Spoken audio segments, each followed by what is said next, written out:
Does sleep medication work? The answer is yes, and the answer is no. I want to share with you some research published in August 2023, so the same month I'm recording this. You know, a good night's sleep is really important for your physical and mental well-being. If you've struggled a lot to sleep, you may have considered taking sleeping tablets. You may already be taking them. Do they work? Most people find that sleeping pills do work in the short run. But before we look at what happens in the long run, I just want to share with you what the Mayo Clinic says.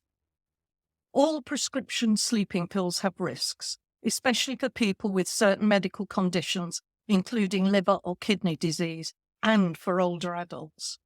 So it's clear from this, you want to avoid taking them for the long term, if at all possible. The latest research looks at just this. This research has been published in the BMJ, the British Journal of Medicine. The research subjects were all women and were part of a study looking at the physical and psychological changes women experience during the menopause. 238 women who started using medication to tackle insomnia during the monitoring period were matched with 447 women who didn't take these drugs. The women's average age was 49.5, so just under 50 years old, and around half of them were white. This is important to know because it's possible that differences in age, sex, and ethnicity could lead to different conclusions if different groups were studied. By the way, links to the research are in the video description, so you can read about the research in more detail if you want to. The clinical trial data indicate, as expected, that many of these drugs work in the short term. For this study, that's up to 6 months.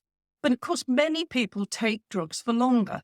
So what's the effect? The researchers found that there was no difference in sleep quality or duration between those who did and didn't take these meds at 1 year and 2 years.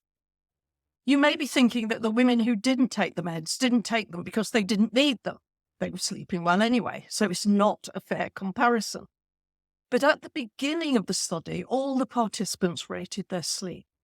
Sleep disturbances were defined as difficulty falling asleep, frequent waking up through the night, and waking up early. Both groups of women reported difficulty falling asleep on 1 out of every 3 nights, waking frequently on 2 out of 3 nights, and waking up early on 1 in every 3 nights of the week. More than 70% of women in both groups reported disturbed sleep at least 3 times a week. So those who took medication and those who didn't had similar levels of insomnia at the beginning of the study. The participants completed sleep questionnaires again after 1 year and after 2 years, and there was no difference in sleep quality between those taking sleep meds and those who hadn't.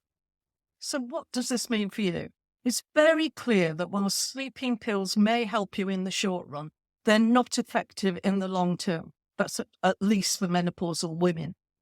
Even if you are taking insomnia medication, even if you are finding it effective, look at the things that can affect your sleep quality and your sleep quantity. Don't expect the sleeping pills to be the solution for the rest of your life. I published a video on this with 9 tips. In it, I've tried to avoid the well-known tips about sleep hygiene that you probably already know and cover some of the less well-known tips. There's a link in the video description.